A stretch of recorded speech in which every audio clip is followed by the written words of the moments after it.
Beautiful Los Angeles day. And it's not just beautiful because of the environment we're in and the people who are here with us, this historic coalition, but it's beautiful because of what this day represents and what this building is all about. It's about the rebirth of a city, it's about the rebirth of opportunity, it's about the reinvestment in people's lives here.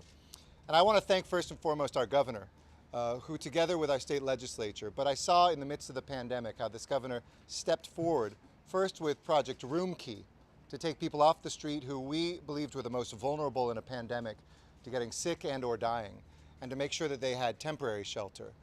But I had private conversations with this governor who said, giving them shelter isn't enough. We've got to solve the underlying problem, a pandemic that started long before COVID arrived, that pandemic of homelessness in our state, around our country, in too many places. And so Project Home Key is the idea that when everybody said, well, why can't cities or counties, housing authorities, the state, why can't we buy more buildings and get people off the streets today? Get buildings where we can help people ever avoid hitting the streets. That's where Project Home Key was born. And in the first round of that, 15 buildings, over almost 1,000 units were bought here in the city of Los Angeles between our housing department and our housing authority. Now in this second round, I want to thank the governor again, because he could have said, that was a great program, we did well, the pandemic is slowing down, we're done.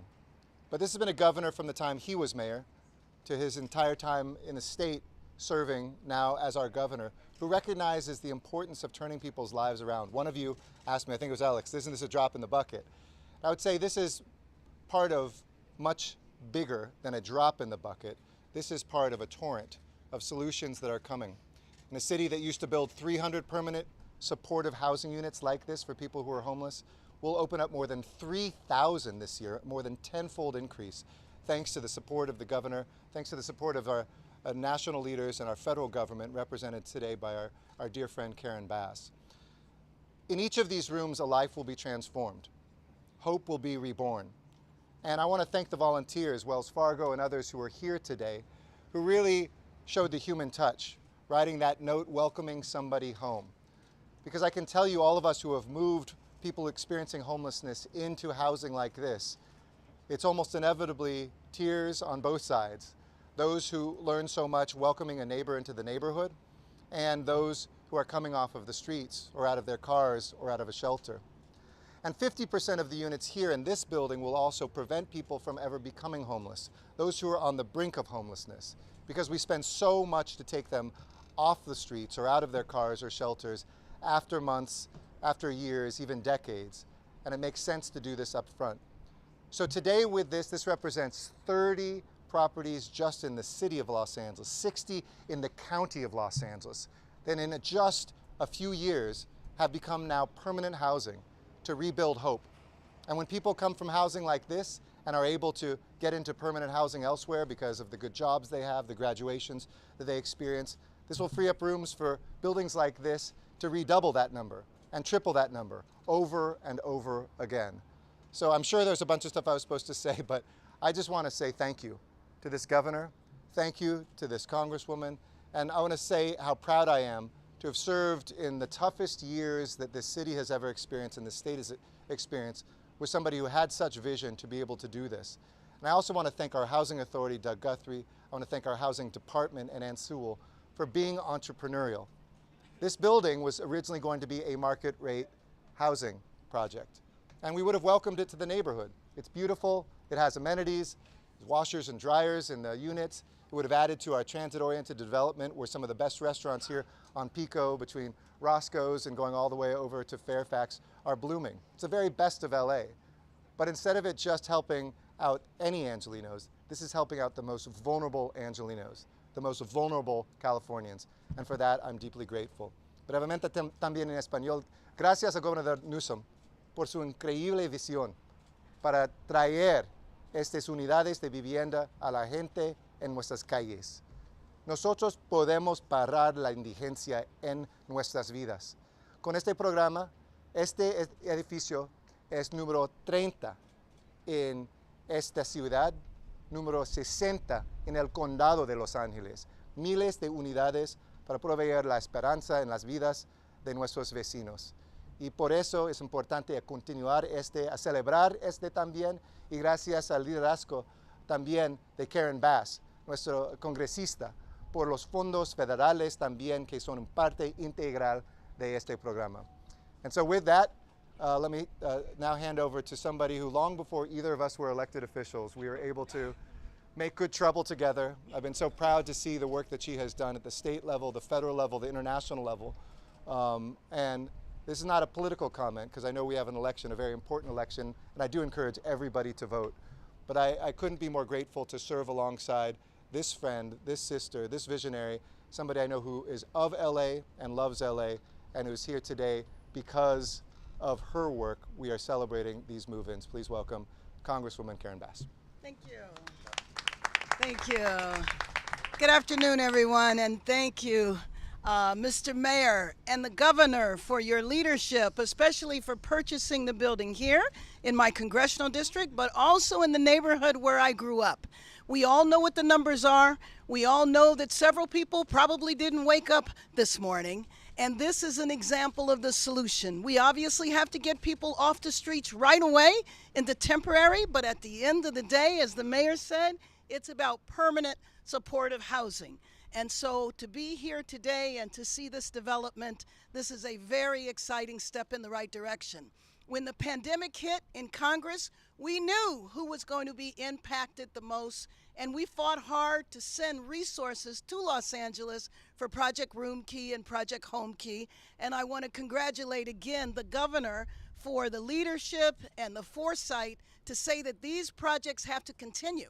It's not just at the height of the pandemic, but homelessness has continued, and we need to have this support on an ongoing basis. People will stay here for a while, and then, of course, after this, transition into mainstream and have the opportunity to work and be able to afford a market rate house. So this is one step on that ladder in that direction. So I'm happy to be here today, and I'd like to take the opportunity to introduce Doug Guthrie, who is the CEO of HOCLA.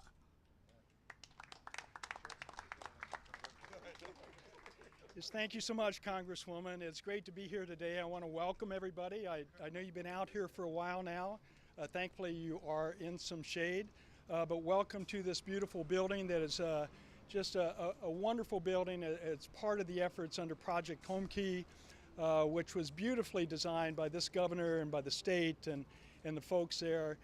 As the mayor announced, this is the second round, so this is the second year. I was going to give you all the numbers, but I think that's kind of the governor's job coming after me to make the announcement of the numbers. But in a quick 2 years, we will have been able to house literally thousands of people because of Project Home Key. It's one tool in the toolkit. It's not a be-all. There are a lot of efforts on many different fronts.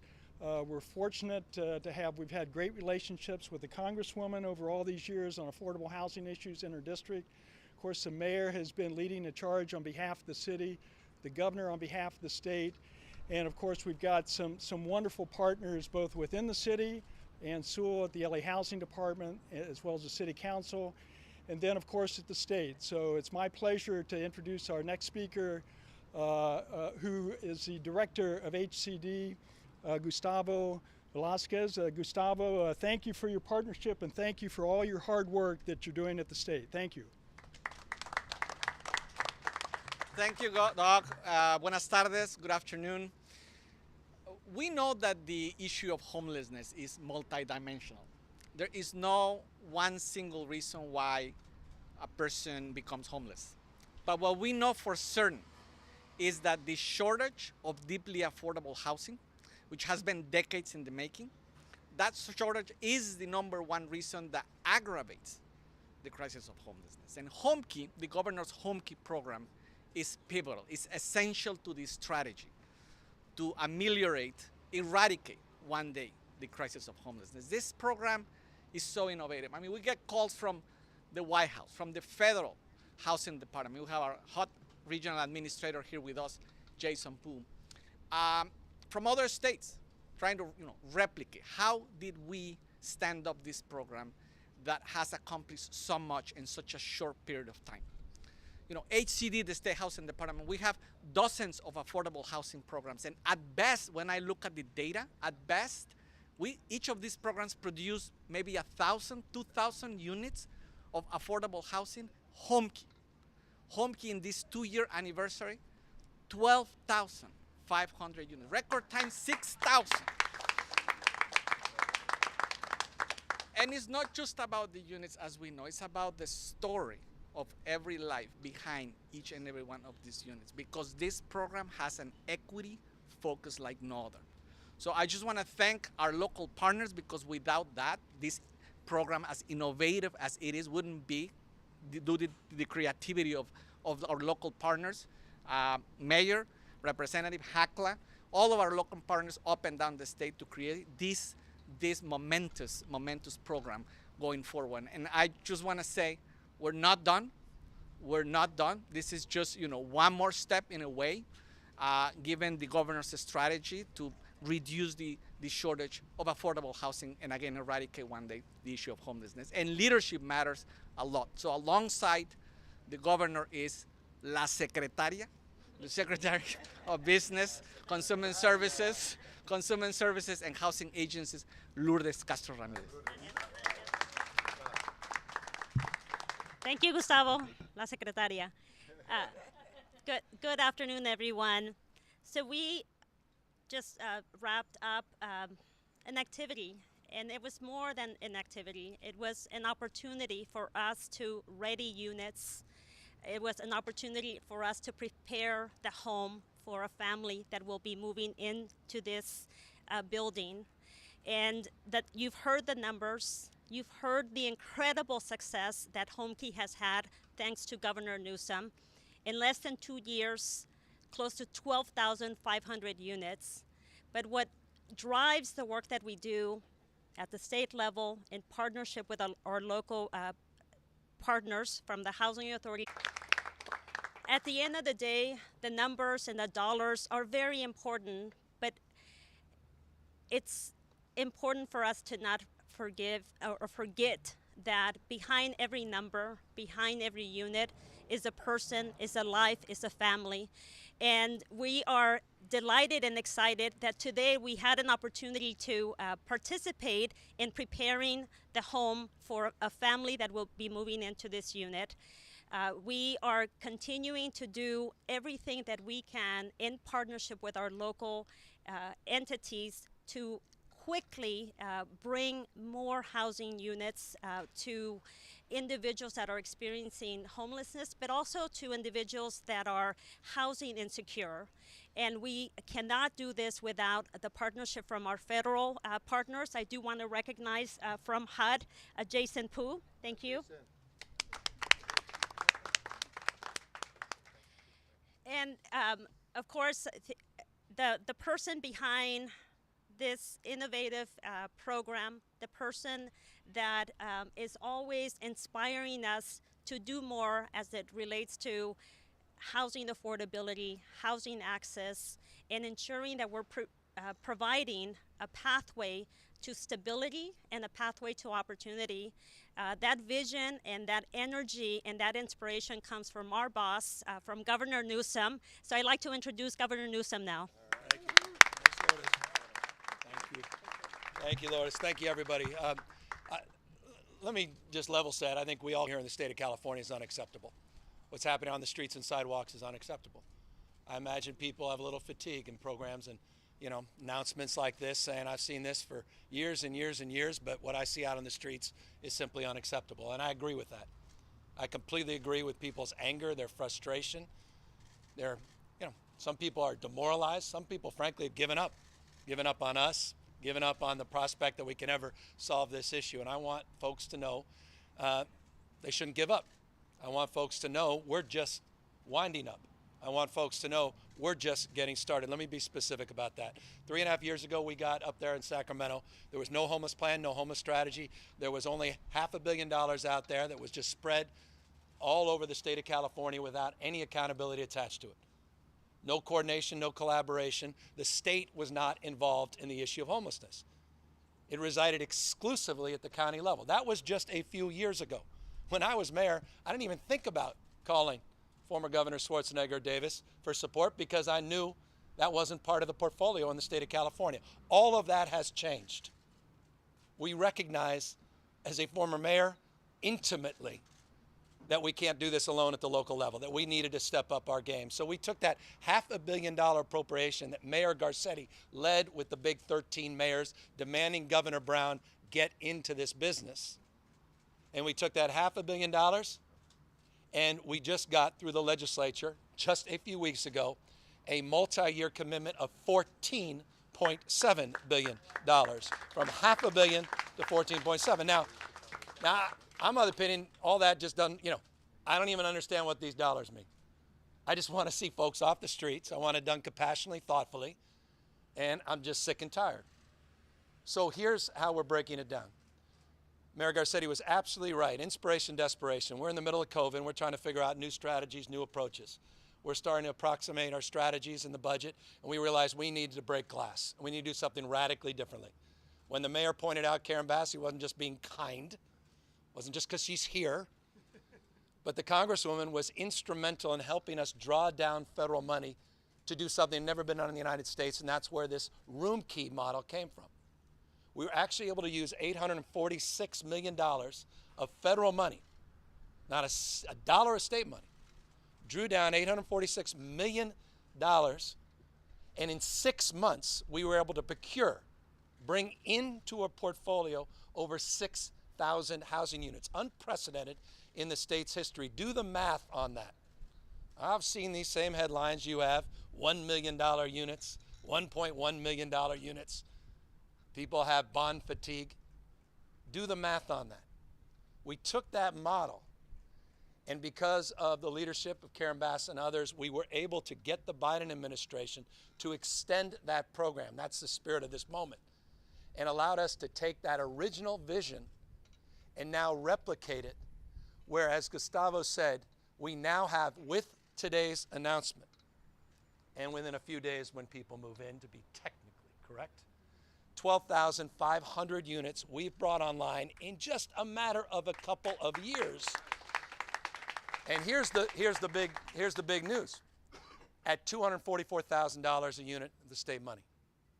$244,000 per unit of state money. Now, that's not all the money that was cobbled together, but you get the idea that we're doing something faster, at scale, and that's the big idea. 78 units here. I want to be specific. On February 1st, we wrote a $21.2 million check. Not February 1st of last year, this year. 6 months later, we are literally doing bedspreads and putting in pans in the kitchen ready for families to move in a matter of months. That's what you deserve. That's what you expect. We own this. We've got to do more, and we've got to do better. Today, we're also announcing part of a $4.5 billion commitment to directly provide housing for mentally ill. Behavioral health housing. We have 5 big projects we're announcing today, $47 million that we're putting out, complementing the announcement not only on this facility, but the 34 other projects, 35 in total, that are part of this round of support. Just shy of $700 million that we're putting out today. This is one of the projects, and providing upwards of 2,500, it's actually 2,509 units to be exactly in this round. That includes, by the way, Ventura, Thousand Oaks, West Hollywood, Fontana, Fresno, places up north that you've all heard of. All of these counties, 19 different counties that will be the beneficiaries of these projects. So this is one of many different components the state of California is investing in, but there's nothing more urgent, nothing more needed than addressing, as Karen Bass said, this fundamental frame that is our North Star. Shelter solves sleep, that's important, but housing and supportive services solve homelessness. And that's foundational in this effort. This is permanent supportive housing, but the idea, as Congresswoman Bass said, is to move people along, to address the underlying issues and allow people the opportunity to live in dignity and to get back on their feet. And that's why we're complementing all of these efforts with ongoing services. But bottom line, and I'll end on this, State vision can't be realized in Sacramento, it's realized at the local level. And I really want to applaud Mayor Garcetti for not only embracing this, but his enthusiasm of bringing other mayors along and leading the charge with mayors in cities large and small to support the allocations of funding that we've been benefited from and received from the legislature. That would not have happened had he not stepped up, and other mayors recognizing the urgency of this moment and recognizing responsibility to do things radically differently. Final words. It's a flywheel. We're just winding up. We're just winding up. These dollars are now moving. These projects are opening up. No more talk, no more task forces, no more fights for appropriations. We've got the money, we have the strategies, and guess what I have? 115 plans from 115 jurisdictions that are on my desk waiting for the state's approval. We have never asked the cities and counties for anything. We've written checks, but we've never asked anything in return. That has radically changed. Garcetti actually said, don't give us money unless we produce the plans. And so we have those 115 plans. We're sending a lot back, not yours, because they're inadequate. But we mean business on accountability and measurement in producing results. More is not better, better is better. We need to see results. It's unacceptable what's going on in this state. People are right to be angry. You know, so many pundits out there attacking the state, California, the lowest unemployment rate in its history, with its fastest growth rate over the last 5 years in any Western democracy, with the highest reserves and surplus, and yet people still feel like California is on the wrong track. This fundamental issue, cost of living and housing and homelessness, I think can explain that why probably better than anything else. So we're here in that light, that stead, that spirit, and I'm really proud to be here. I'm very grateful for Lourdes and Gustavo, our team, and Jason Elliott, who's here, is just, you know, the glue that connects the dots with mayors all across the state. He's hiding in the background with his sunglasses on. He's in LA, all looking smart and good. But I want folks to know we haven't been looking that good in the last few decades in this state. Decades of neglect led us to the conditions that we're experiencing here today. Radical new strategies and approaches, and you should expect radically different results in the next few years. And this is a proof point, an example of things to come. So welcome everybody, and thank you all very much for taking the time to come out here today. And the mayor's here to answer all of your questions. Oh, no, I'm joking, guys. I mean, I'm not joking, but Governor, we know that drug addiction and mental illness is at the root of so many different people who are homeless. What kind of supportive services will they get at a place like this? And what do you say to people that are concerned about people who are struggling with those issues moving into their neighborhoods? yeah, I mean, over and over again, that NIMBYism has gotten in the way of progress. In some ways, we just need to look in the mirror and recognize our own culpability and responsibility as it relates to the issue of affordable housing and putting board and care homes and putting supportive units in neighborhoods, because people don't want them in their backyard because they're nervous and scared about that. And one of the great things about the room key, home key model is the technical assistance that comes with it from the state and the support that's required at the county level to support these programs and actually have plans, not just for ribbon cuttings, but plans for operating these programs. Let me be specific about that.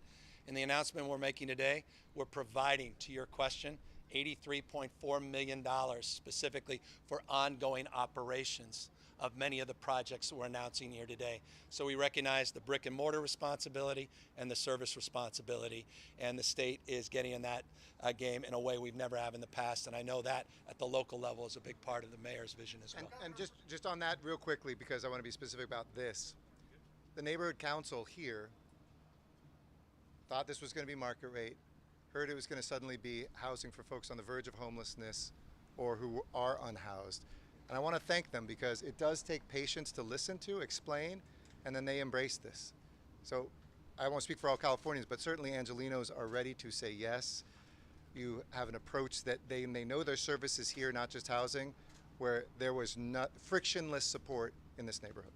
Governor, for every about the politics of the moment, we're in right now. It's not lost on us that you're standing next to a mayor and someone who wants to be mayor. Do you? I guess you walk away. Gustavo is long inspired. Basically, every Democrat in the state has endorsed Karen Bass for mayor. Yeah. Do you plan to endorse her? Well, I'm on the ballot as well. I've tried to stay out of these dem-on-dem races as a rule. You may have noticed that, and that's not atypical in these contests. But I have great respect for the Congresswoman. I think you heard that, and I've known Rick Caruso for years and years and years, and I'll just leave it at that. I appreciate both of them for having a deep passion for this issue. Both have put out comprehensive plans, and dare I say, a little selfishly, they both have embraced perhaps the most significant reform to mental health policy since Ronald Reagan in 1967, and that's Care Court, which is weeks away from getting approved by the legislature. That is a game changer. And both of them had the courage to come out and support that publicly long before they knew how this thing would end up in the California legislature. So I'm very proud of them. So Governor, for every person who sees this news conference, there will be 1,000 who see on television that the answer to homelessness is a new law on the ballot called Prop 27. It says that in fact, it's being. Oh, you're talking about that gambling thing? Yeah. Yeah, a little.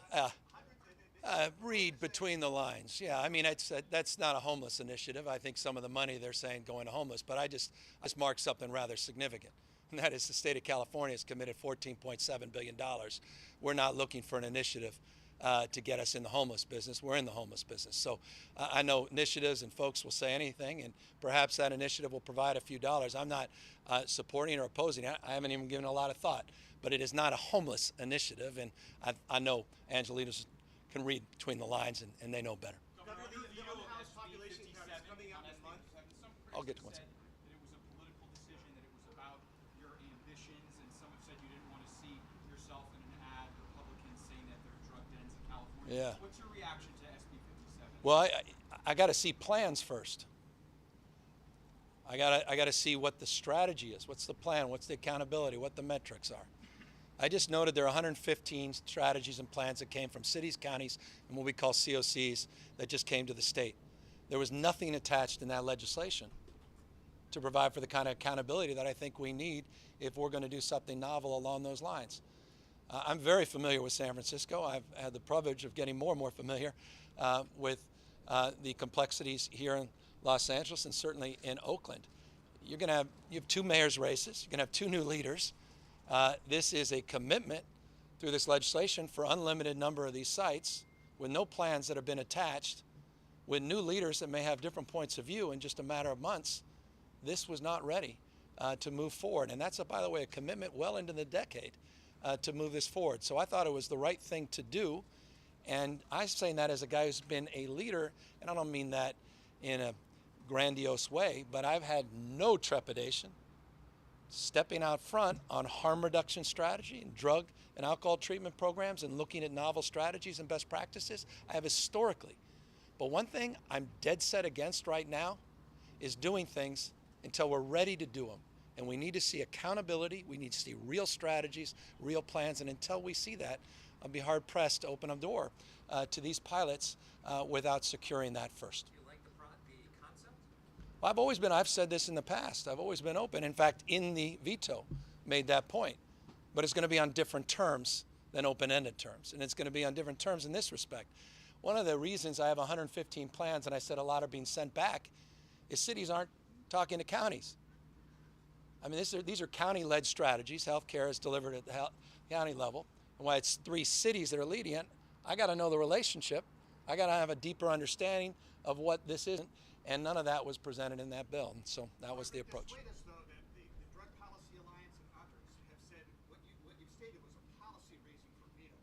But they say it's not about policy. Dissuade us that it was not about your. I'm not going to do that. You're going to be, you guys will lead to your own objective minds. I've been at this too damn long. You guys have seen me out there. I was a damn author of Prop 64. I did the white paper before that came out. I was leading the charge doing, needle exchange, emergency orders as a county board of supervisors. I did the first mobile methadone van in the United States history. Please, spare me. Drug Policy Alliance, we're close. But one thing that wasn't close, and that was the comprehensive strategy and plan to make sure that we're doing this right. It's not just about good ideas. It's about application and implementation. And I'll tell you, what's gone wrong in this state on the issue of homelessness and what's going on with housing, lack thereof, and encampments is lack of execution and implementation.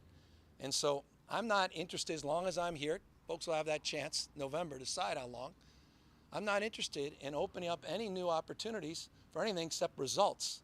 We see results, we see concrete, measurable movement in the right direction, and we could package something together that's sound and thoughtful and has constraints and parameters. I've long been supportive of strategies along those lines.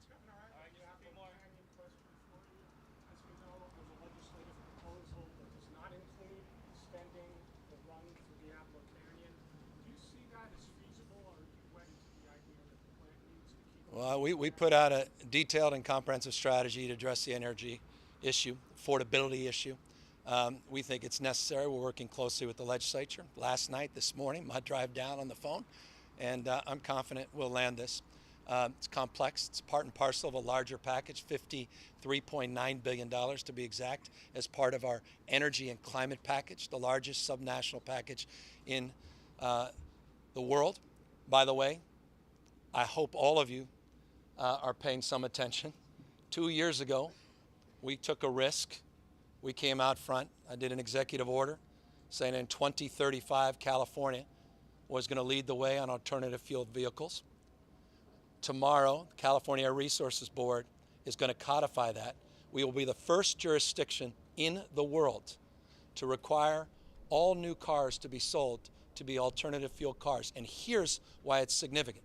Besides being a game changer in terms of our climate and our energy leadership, it's a game changer in another respect, that the car manufacturers themselves are celebrating and embracing it, including Toyota today, not just Ford and GM. We are going through one of the great transformations in our history, energy transformations. And the electrification is the architecture for economic transformation. Diablo Canyon in the short run needs to be part of that transition as well. One quick question about the homeless count here in Los Angeles County. It's supposed to count next month. Are you sort of bracing yourself for that result? And do you think projects like this will help with the I see what you see. Numerics, look, I see what you see. And as someone who used to do those homeless counts, I remember doing one. It was raining and there were no volunteers, and we had this unbelievably historic low number. Do you not trust the count? I never have. Are you kidding? I mean, there's no data scientist in the world that would suggest you can trust it. But what I do trust is, what you trust is your own eyes. And so, high, low, I mean, look, I also trust that these folks behind me have done a hell of a lot more than any of their predecessors. And that's not an indictment in getting more people off the street than any time in history. But I also recognize it's a dynamic, it's not a static number. And there's no having made it. You don't start with 10 people and you get 10 units and then you solve the problem.